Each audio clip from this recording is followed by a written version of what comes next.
Yeah, that was really easy. None of my classes start that easy. Thank you for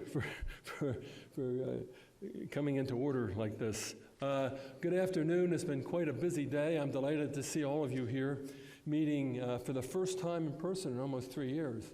There's a lot to celebrate and be thankful for. We've inducted an unprecedented 3 classes earlier today, I think close to 100 new members. Congratulations again to all the new members of the NAE.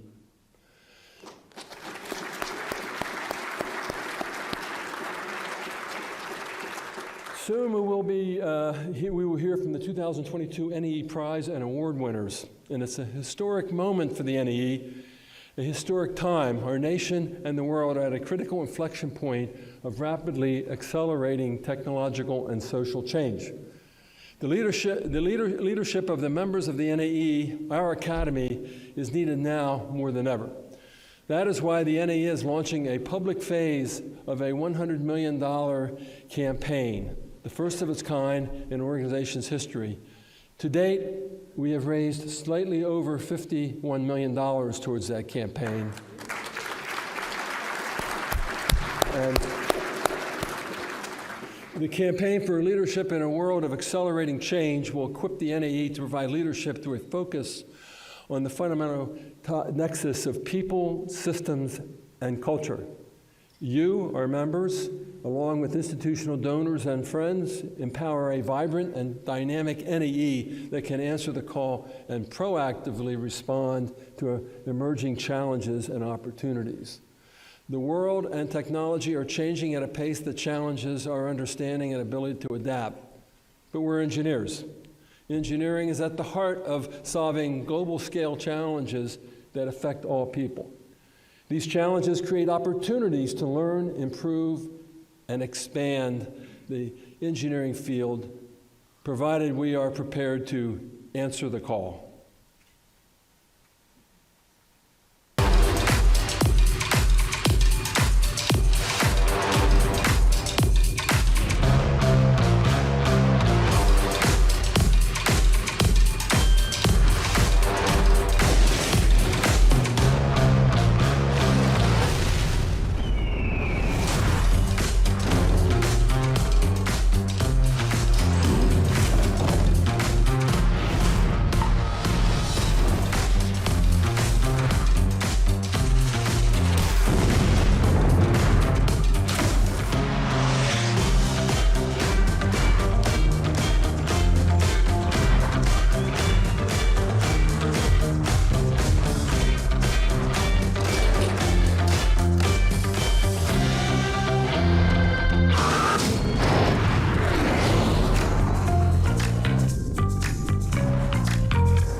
Pretty good, I think. Wow.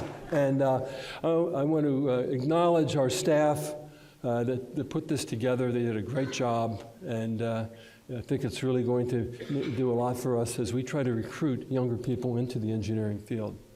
Makes me proud to be an engineer. Also reminds me how important engineering is to our lives and how much work we still need to do. With that in mind, the Campaign for Leadership in a World of Accelerating Change seeks to empower the NAE to be the go-to source of trusted engineering advice for creating a healthier and more secure, equitable, and sustainable and joyful world. About 60% of the NAE's revenue each year derives from philanthropy. To advance and improve, we must increase philanthropic giving. Our recent successes in fundraising have allowed the NAE to embark on new initiatives related to our mission. For example, the President's Business Advisory Council, which engages 40 to 50 people in industry, to improve the perceived relevance and the real relevance of NAE to the industrial sector. Racial Justice and Equity Committee, which is his goal is to bring awareness of racial injustices and provide more equity in the study of engineering. The establishment of our very first outreach and communications department and hiring several individuals. We didn't have one before. Philanthropy allowed this to happen. So as I said, to date we have secured $51 million, slightly more than that, over a $100 million goal, and I want to thank everyone who has gotten us to this point. This effort will require the entire academia community to come together like never before. Your leadership is critical to the success of this landmark effort to advance to an even higher level. So I call on our entire NAE community to answer the call by joining this effort. Together we can increase engineering talent through a commitment to equity, inclusion, instill a culture of ethical and environmental responsibility in engineering, improve capabilities and competencies for complex systems, and add to the joy of our lives. Our development team, including Radka, Stephanie, Allison, Marianne, and Elena, led by NAE Vice President Wes Harris and myself, stand ready to answer any questions you might have. The future of NAE's ability to serve the nation effectively is in your hands. So, to quote the great philosopher John Belushi from his very moving speech in the movie Animal House, let's just do it.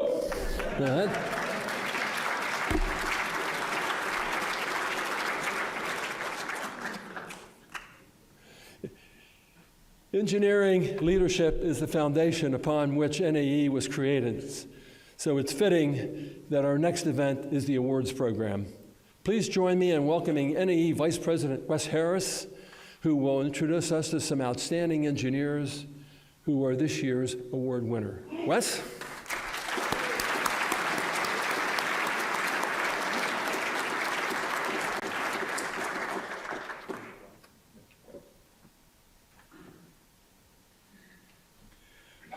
Good evening, colleagues and friends. This is for me, a very solemn occasion to reflect on our community, the strength of our creativity, our perseverance, our attention to detail. And that reflection leads to the awards.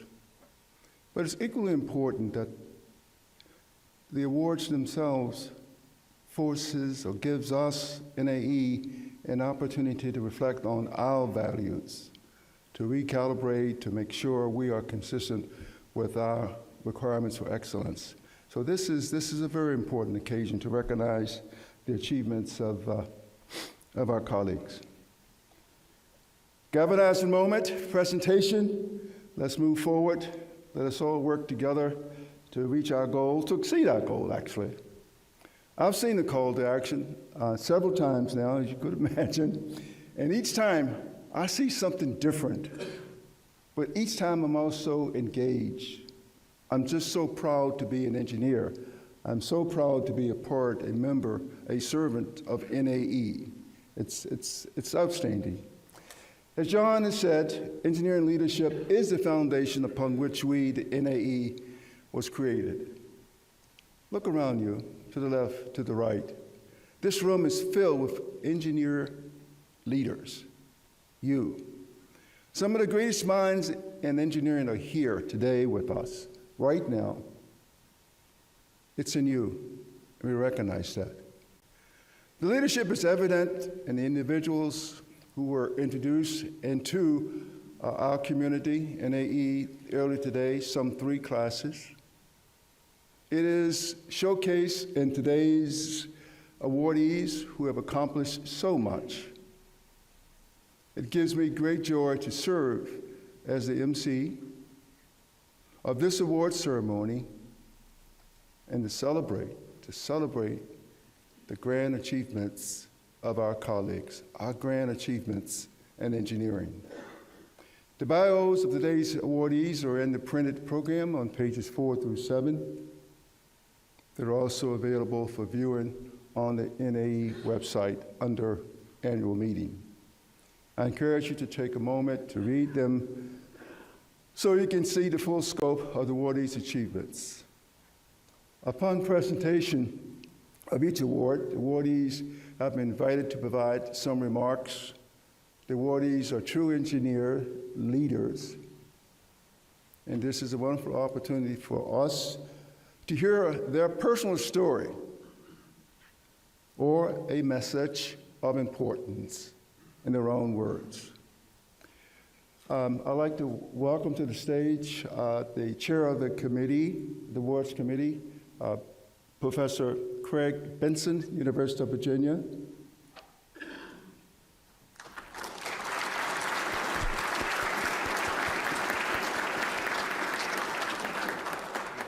Craig, by the way, was Dean of the School of Engineering at the University of Virginia, which happens to be my alma mater. That's where I obtained my first degree in engineering. So it's a little incest here for sure. Today we're presenting the two oldest and most prestigious NAE honors for individual achievement, the Simon Ramo Founders Award and the Arthur W. Beakey Award.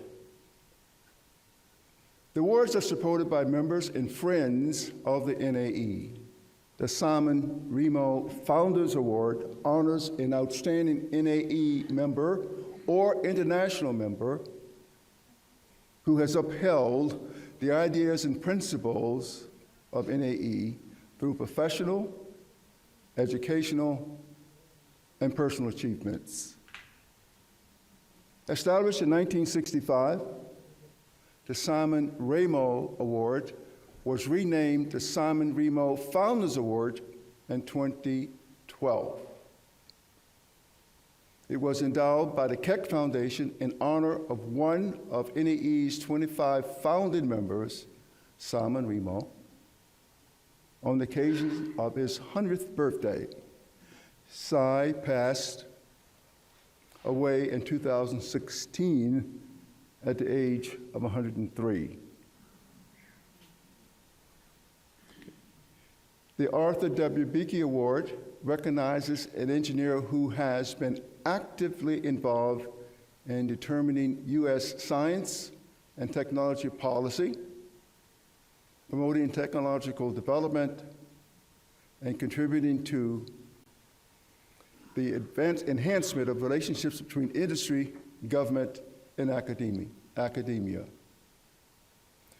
Dr. Beakey was a senior vice president for corporate technology at GE.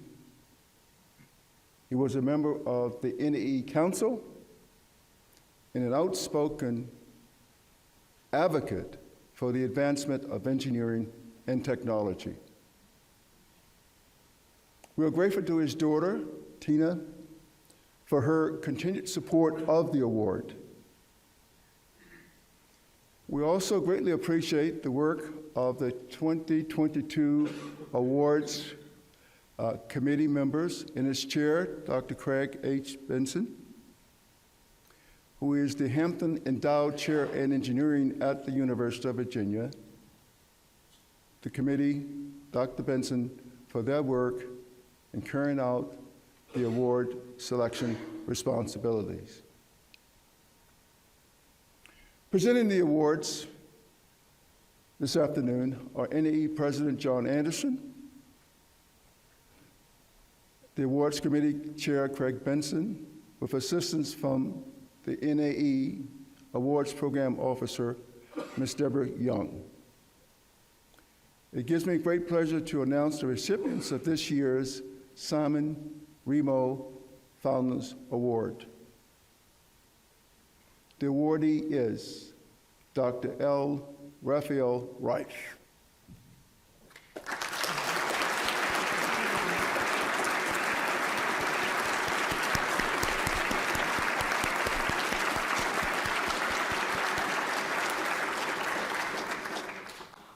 As president of the Massachusetts Institute of Technology, MIT, since 2012, Raphael leads the Institute's pioneering efforts to help redefine the future of higher education, a champion of both fundamental science and MIT's signature style of interdisciplinary, problem-centered research. He is driving initiatives to accelerate high-impact solutions to the urgent challenges of climate change and pursuing an aggressive agenda to encourage innovation and entrepreneurship. Raphael is being recognized with the Simon Ramo Founders Award for pioneering leadership to reimagine and advance higher education, university-based entrepreneurship, the future of computing, the future of work, sustainability, and semiconductor technology. Congratulations, Raphael, on being named the Simon Ramo Founders Award recipient. Would you please come up, Raphael?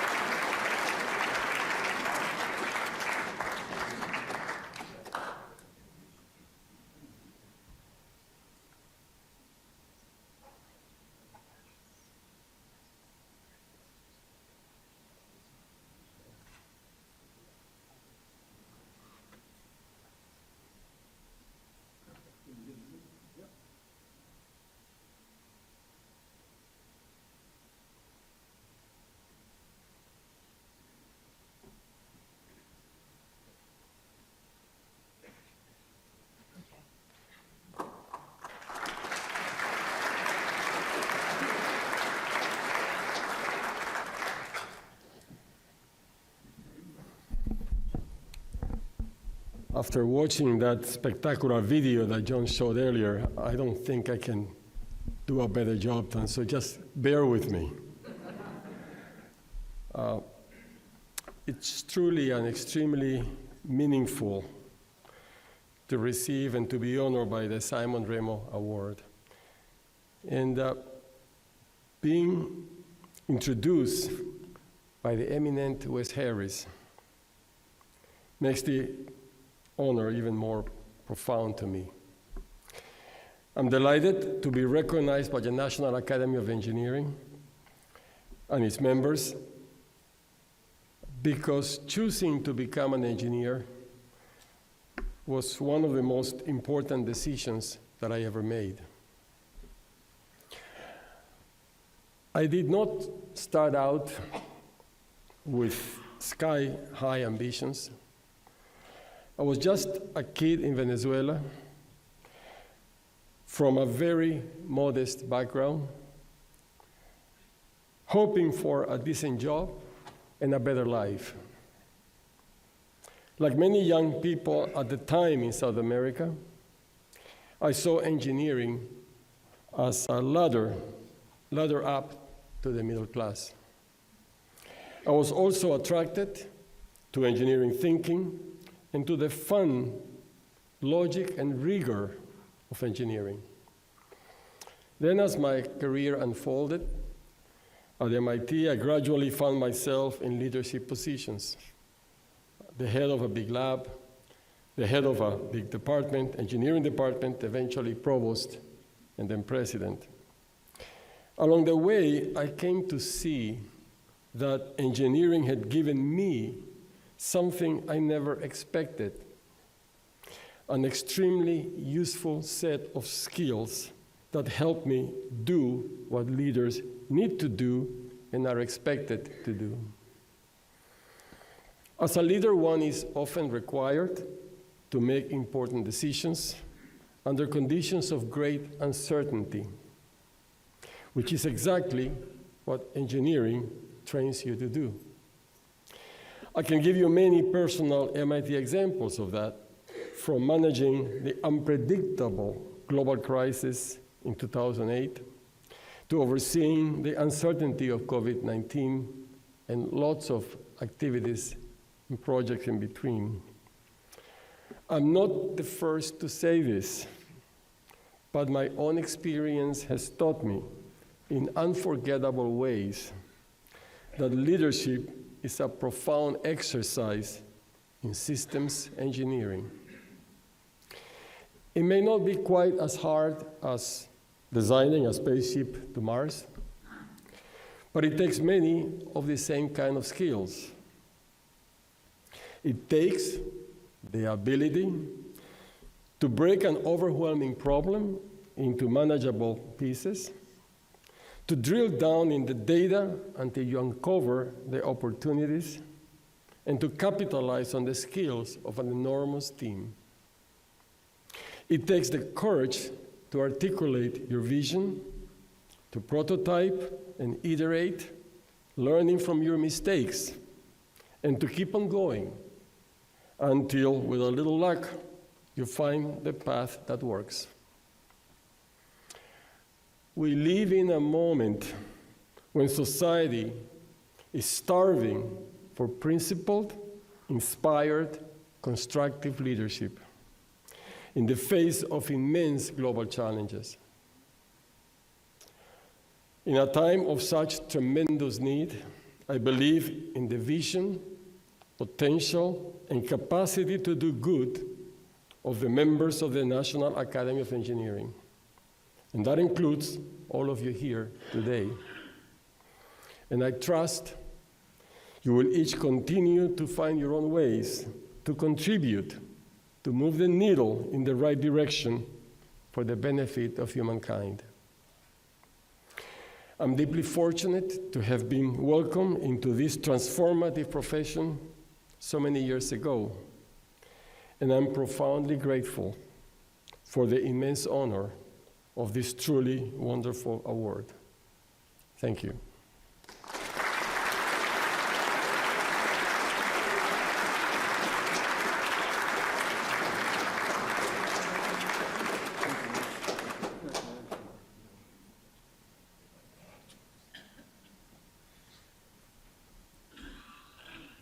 Congratulations again, Raphael.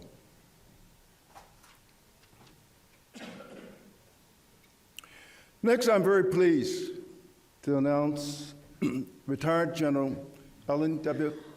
Polinkowski as the 2022 recipient of the Arthur M. Beakey Award. Ellen?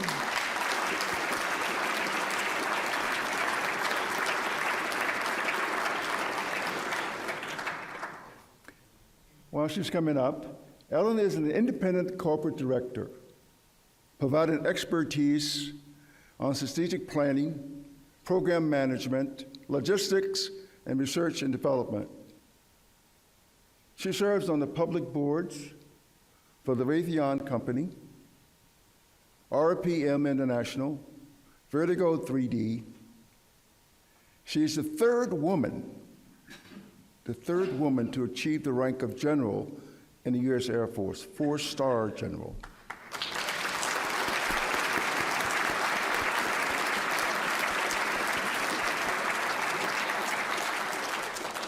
Ellen is being recognized for exceptional leadership of the development of space systems for national security, management of innovative, all-domain aerospace systems, and promoting diversity in engineering. Ellen, please. Congratulations.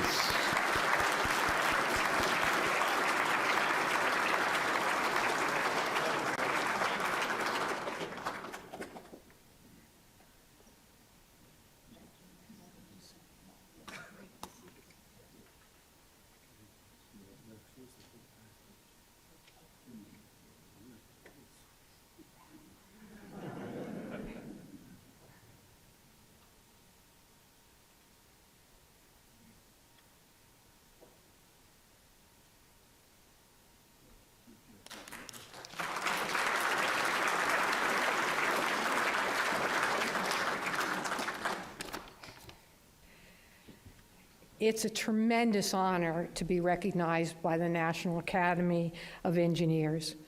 I've always been in awe of our membership, and in particular, your dedication to service. It's also very special to me to being recognized for the Beakey Award because of what it represents.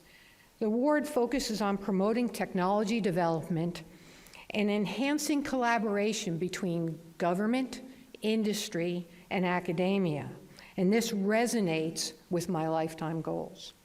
I've dedicated my professional life to two goals. First, to bring technology to bear on the toughest challenges that we face. I served for 36 years in the Air Force, and I was blessed with the opportunity to participate in transforming technology into capabilities that made our nation more secure and saved lives. Along the way, I learned that nothing could be accomplished without collaboration and teamwork between the Department of Defense, our industry, and academia.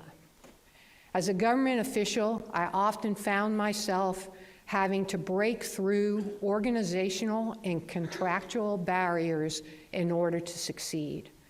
But in the end, we all enjoyed that sweet success of seeing a new capability fielded and saving lives.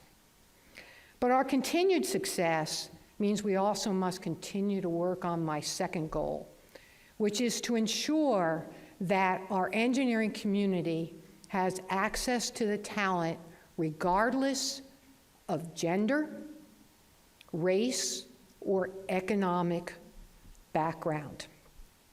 When I started in college in 1974, I had no idea how unique it was to be a woman studying engineering.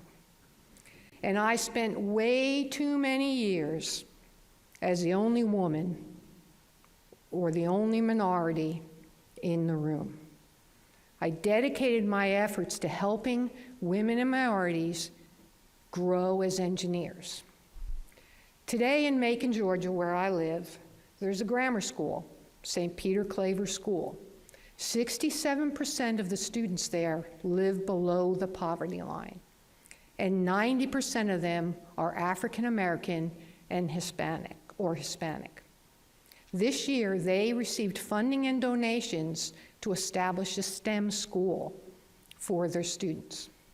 It is my dream that someday, sitting in this audience, to be inducted into the National Academy of Engineering will be one of their students sitting right next to my granddaughter. Then I will feel that both of my goals have been accomplished. Thank you again for this tremendous honor. It is such a pleasure to be here and to share this with you.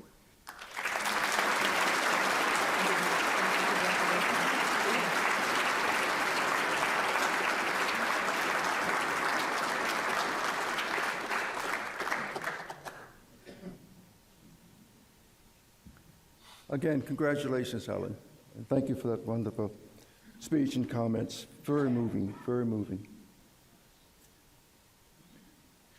Our final presentation today, and the first ever presentation of this award during the NAE annual meeting, is the Gibbs Brothers Medal. Established at the National Academy of Sciences in 1963, through a gift from William Francis Gibbs and his brother Frederick H. Gibbs. This award recognizes outstanding contributions in the field of naval architecture and naval engineering. It is presented every 5 years and confers a cash prize of $20,000. I thank the 2022 Gibbs Brothers Medal Committee, members and the chair, Dr. Geraldine Kentz, retired executive director, Port of Los Angeles, and professor of practice schools of engineering and public policy, University of Southern California, and their efforts during this award selection process. Geraldine, would you please be kind enough to join us on stage to present this award?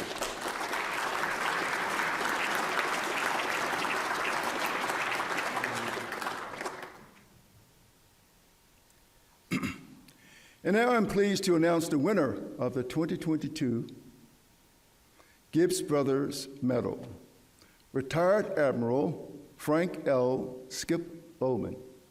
Skip, come up, please.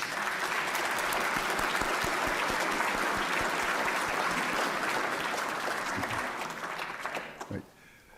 Skip is president of Strategic Decisions, LLC.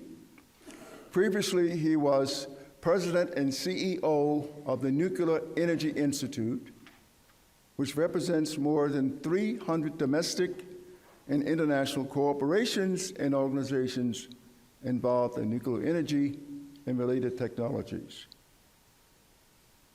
He was director of the Naval Nuclear Propulsion Program, the third successor to Admiral Rickover, and concurrently Deputy Administrator, Navy Reactors in the National Nuclear Safety Administration at the U.S. Department of Energy. He retired from the U.S. Navy at the rank of Admiral after serving 38 years. Skip is being honored with the Gibbs Brothers Medal for lifelong marine engineering innovation of nuclear-powered warships and leadership in Navy and commercial maritime safety culture. Congratulations, Skip.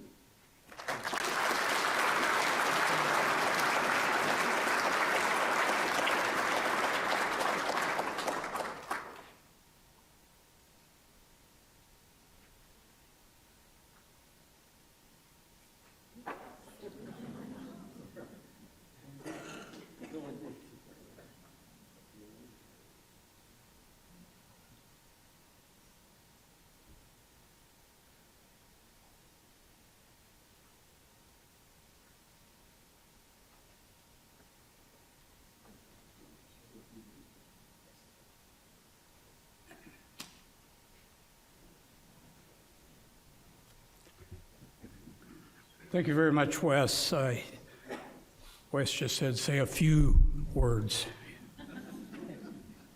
My deepest appreciation to the National Academy of Engineering, the Selection Committee, and specifically to the Gibbs Brothers for endowing this award to encourage innovation and safety in naval architecture and marine engineering. I stand humbly to accept this award on behalf of the men and women of the United States Navy's nuclear propulsion program from its very beginning under then Captain Hyman Rickover to today. And on behalf of the Integrated Energy Company that used to go by British Petroleum and is now simply BP, which readily incorporated much of that Navy nuclear power safety culture into its global shipping and offshore energy segments. Several marine engineering concepts developed at naval reactors in the late 1990s, which we then termed the 4 GETs, are integral to today's U.S. submarine fleet. Get connected by developing communications at speed and depth. Get payload to include not just things that blow up, but offboard sensors and autonomous vehicles. Get electric by incorporating electric drive and indeed the entire ship electric. And get modular to facilitate new construction and maintenance throughout the lifetime through modular development and assembly. The U.S. Naval Reactors program today, with over 100 nuclear reactors powering 86 submarines and aircraft carriers, arguably has the world's best safety record of any industry of any kind, over 5,400 years of reactor-free, accident-free years. Operations while traveling over 130 million miles on nuclear energy. So this award recognizes tonight that Navy's safety record and the marine engineering innovations since USS Nautilus was launched in 1954 by Mamie Eisenhower, along with the major safety improvements in BP's offshore energy operations. Again, with humility, I thank you for this recognition. Thank you very much.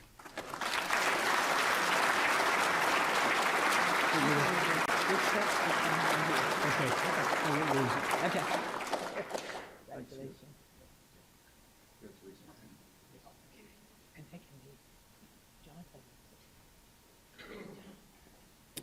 Congratulations, Skip.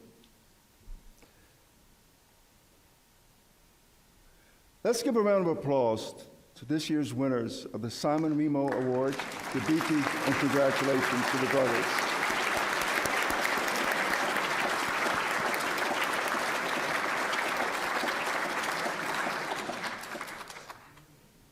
Just a reminder that these distinguished individuals, their bios may be read in the printed program on pages 4 to 7. And again, they're also available on the NAE website under annual meeting. Take a look, please. I encourage you to do so to get a better, more full scope of the significant achievements of these awardees. We now turn to the Bernie Gordon Prize. The Bernie Gordon Prize for Innovation in Engineering and Technology Education. There will be a lecture. The prize, endowed by generous gift from the Gordon Foundation, is named in honor of the NA member, Bernie M. Gordon, former chairman of the Neurological Corporation.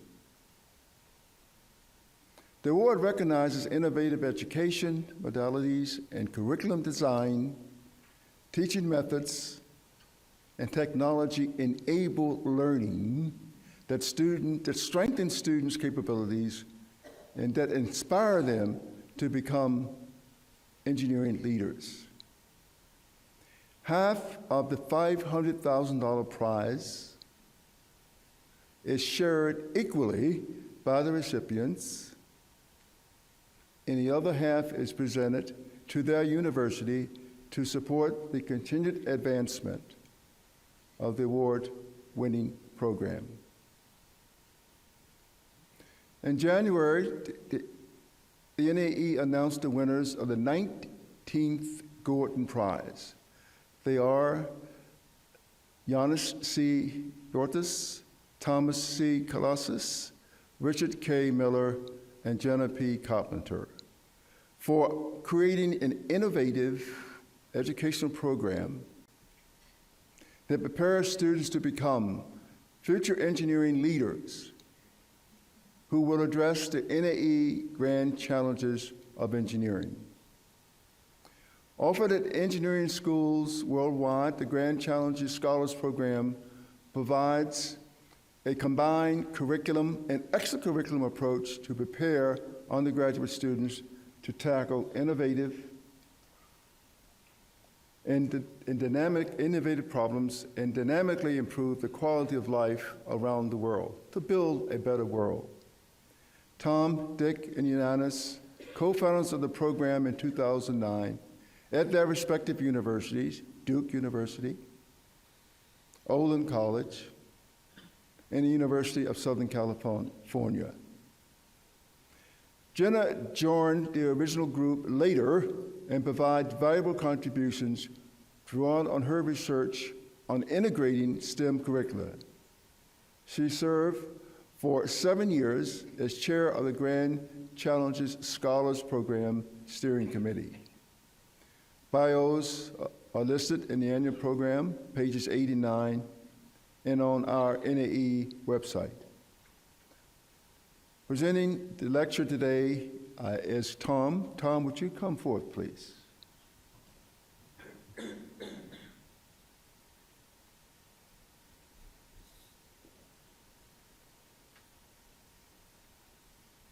And while Tom is coming forth, Tom is a professor at the University of Connecticut in Stourbridge, Connecticut. I think I got that right, Tom. Good.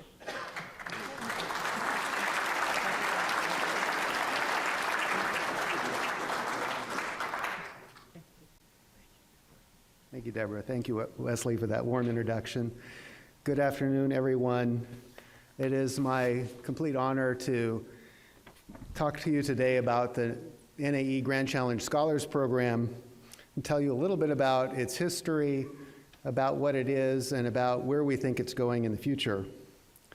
To begin, this is very much an LA story because you see the three of us who started the program are old friends. All of us knew each other as colleagues at the University of Southern California in LA.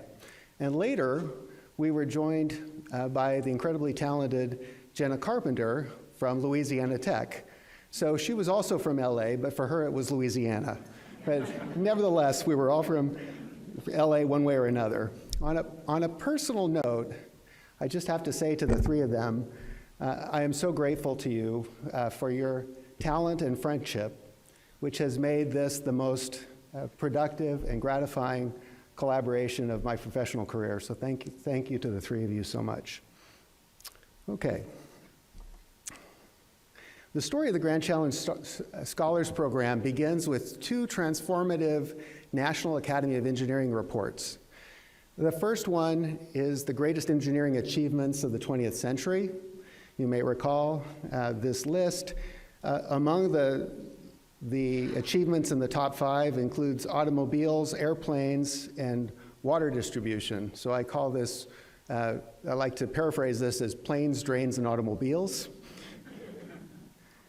And then there was this report, the NAE Grand Challenges for the 21st Century. And this is, as you recall, of a very different flavor.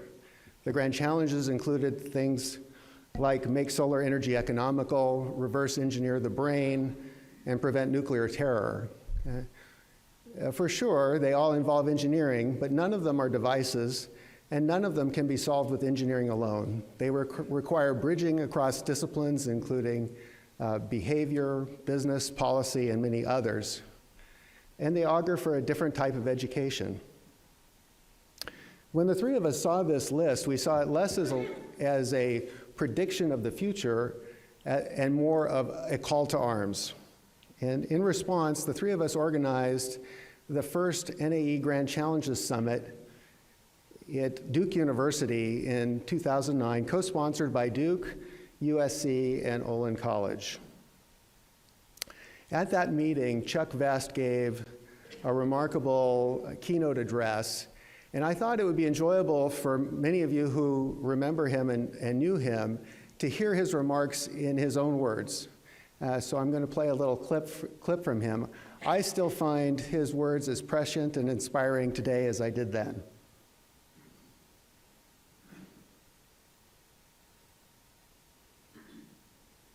We care most especially about universities and about students, because this is where it really has to begin, and it really is the students hopefully receiving the benefit of a somewhat reshaped new education who will really accomplish these great tasks.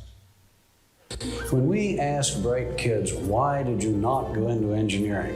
The answer is almost always, oh, I thought I'd go into something where I could have more impact on people's lives. There is no field that has more impact on people's lives than engineering, and we think these grand challenges tell that story. Thank you, Chuck. We all miss you. At the end of that meeting, we announced plans to create the Grand Challenge Scholars Program, which we officially launched a month later at the Engineering Deans Institute in Boston. And at that meeting, we laid out 5 additional components to prepare students to face grand challenges over the course of their careers. I'm going to go over those later in the talk, so I won't now, but I'll just mention that at that first meeting, about a dozen deans across the country took us up on our invitation to join us, and they and we formed the first Grand Challenge Scholars programs at that point. We hope that this would turn into a movement for the Grand Challenges and for the Grand Challenge Scholars, and that movement really began to gain momentum at the second summit at University of Southern California, 2010. We and others began to write about the program here in the NAE publication, The Bridge, and others began to cover it as well. The American Society of Engineering Educators did a cover story on the program in their journal, Prism. And the program started to get coverage in broader media, including Newsweek, USA Today, and even the Times of London.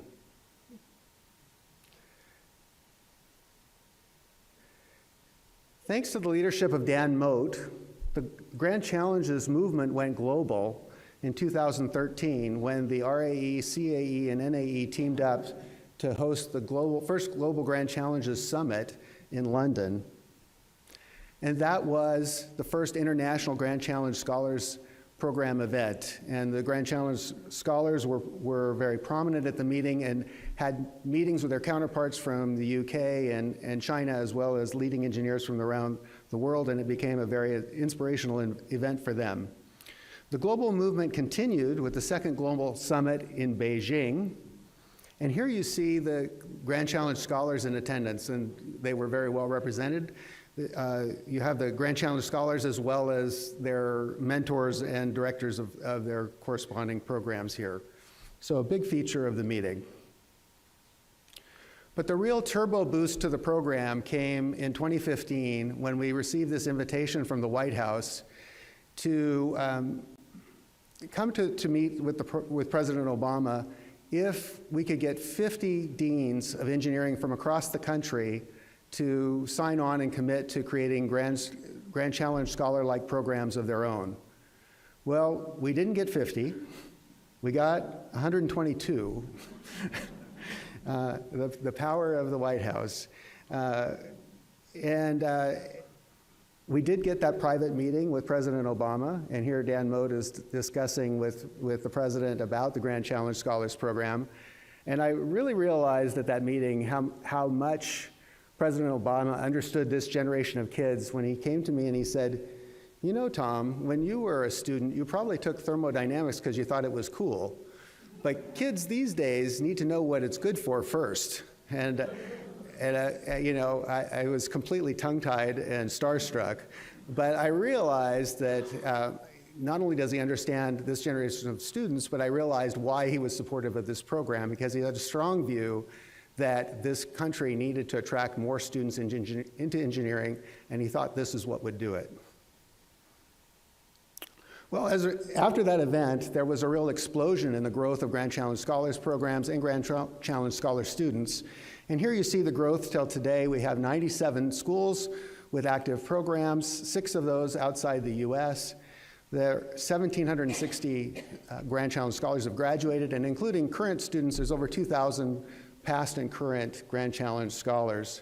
And I have to say at this point that none of this growth would have been possible were it not for Jenna Carpenter.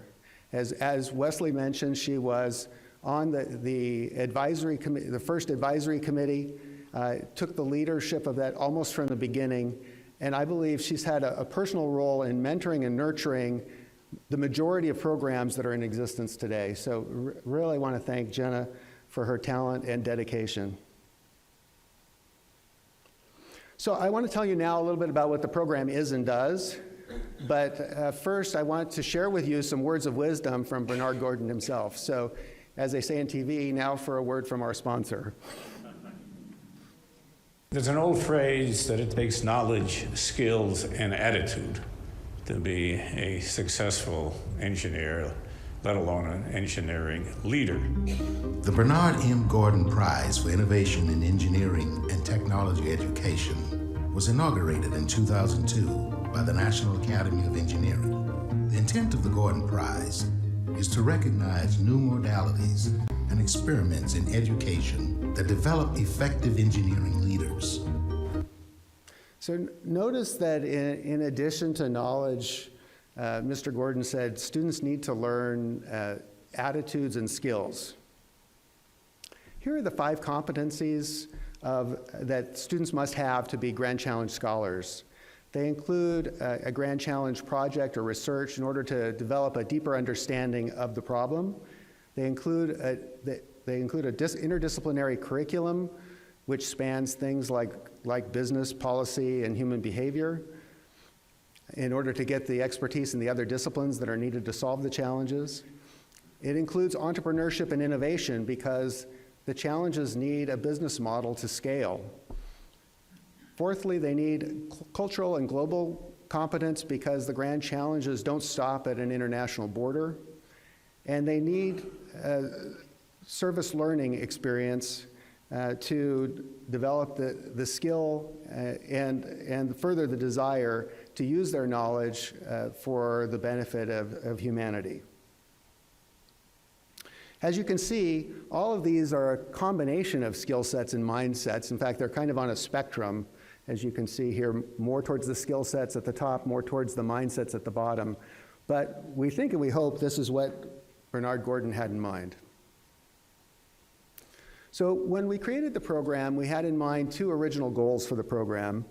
One was to empower a generation or a community of engineers with the skill set and mindset to solve the grand challenges. So for those of us who are Greek, this was the modern day equivalent to the 300 Spartans of ancient Greece, a group of people who were specially trained and motivated and changed the course of civilization. That's what we hoped for from this group of scholars. But secondly, we hope to attract talent and diversity to engineering and encourage them to stretch themselves. And in this latter goal, the Grand Challenge Scholars Program has been remarkably successful. In fact, out of those 2,000 first Grand Challenge scholars, roughly half of them are women. And disproportionately, underrepresented minorities are represented in that group relative to the student body as a whole. But nothing speaks to the success of the program like our graduates. And at the May 6th medal ceremony in USC, we were fortunate to have a truly remarkable speaker, recent graduate Rachel Lau. And I want to share with you a few of her words because I think they capture the hopes and dreams that the four of us had for this program when we got involved with it. And what she said is, the Grand Challenge Scholars Program taught me the engineer of the future isn't just a mathematician, a physicist, or a system solver. They're also advocates, barrier breakers, and leaders. The Grand Challenge Scholars Program empowered me to dare to think bigger. We think and we hope Bernard Gordon would be pleased. So now where are we going from here? This is our vision for the broader impact of the GCSP in the future. Of course, it starts with the impact that our graduates will have on society. We expect to graduate 10,000 plus Grand Challenge scholars over the next decade. Secondly, we're expanding partnerships, building on the special relationship we have with the National Academy of Engineering, but adding to that a new relationship with UNESCO and the United Nations Sustainable Development Goals, a deeper relationship with American Society of Engineering Educators, with NSBE, and with industry. Thirdly, we hope that now that there are 2,000 graduates, that they will naturally form a community of like-minded individuals who will be able to turn to each other throughout their careers to work on problems of common interest. Fourthly, there's a halo effect of the Grand Challenge Scholars programs on other programs surrounding it. We're seeing elements of the Scholars Program creep into the engineering curriculum that all students take, and we've also spun off some programs for K-12 education that incorporate the Grand Challenges. Finally, we're seeing the Grand Challenge Scholars Program play a role as a model for all of higher education. And I'm going to spend a little time telling you about two of these bullets that are highlighted in red. First, the Grand Challenge Scholars Network, and then Life Transformative Education. So briefly, the Grand Challenge Scholars Network effect is illustrated here when in the beginning of 2020, a new Grand Challenge emerged, and our Grand Challenge Scholars students responded to that by coming to the NAE and asking if they could contribute to being part of the solution. And in part due to their urging, the National Academy responded very early on in April of 2020 with the NAE COVID-19 Call for Engineering Action, which brought together members of the National Academy, like yourselves, members of the Frontiers of Engineering program, and members of the Grand Challenge Scholars Program. One of the outcomes of that effort was a first ever Gen Z global panel, engineering panel on COVID, organized by 2 Grand Challenge Scholar alums shown here, Andrew Meng and Rachel Lau. And I know they think that this is a model for how they and their peers can stay engaged with the grand challenges throughout their careers. Finally, turning to all of higher education, this little diagram illustrates the relationship between a traditional engineering education based on knowledge and the Grand Challenge Scholars Program, which moves students from knowledge through to skills and to mindsets. This is the essence of the GCSP. Recently, several of us have engaged educators and thought leaders from disciplines outside of engineering about how this might connect to education at large. And the counterpart begins with something like this.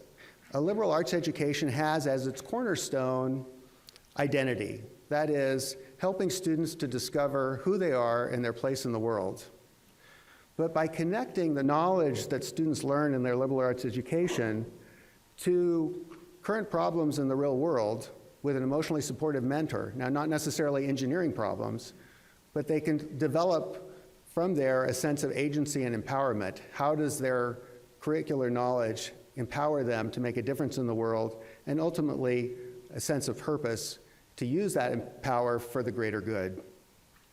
So this is the evolution we see as the 21st century liberal arts education, and you can see from these diagrams that there's a very strong parallel between the Grand Challenge Scholars Program and this, which we call Life Transformative Education. Now, this is a nascent effort, but there are a number of universities across the country that are beginning to work on just this program. And I want to show you here that this coalition now has formed of 14 universities, very different types of universities and colleges, but all working on this notion that we can transform lives with undergraduate education experiences that bring about identity, agency, and purpose. And I just want to say congratulations to Raphael, and also thank Raphael because MIT is one of those partners in this effort. So I can't resist concluding with one more quote from Rachel Lau. She's incredibly quotable. And here's another nice one from her. She says, "The GCSP brought me to my passion. Now one might ask, couldn't any engineering program have done this? My answer is this: does every engineering program put humanity at the center of its mission? How great is that? Maybe it should. Of course, that is the power of engineering, to make a difference for humanity, and it's that power that the Grand Challenge Scholars Program has tapped into so effectively, and it continues to be an engine to capture the imagination of talented and diverse students and prepare them to make a difference in society today and in the future."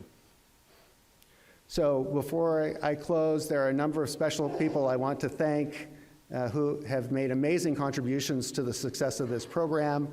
They include early advocates like Chuck Vest and Dan Moat, Tom Khalil from the Obama White House, Randy Atkins, B.L. Ramakrishna for stewarding the program through its middle years, the first GCSP network, the current GCSP network executive committee led by Amy Trowbridge, our GCSP Network Council, and finally, just want to say thank you to John Anderson, to you, Wesley, Craig, to Diane Chong. I saw you out here somewhere, and the Gordon Prize Committee for honoring this. The four of us are completely honored. Thank you all so much.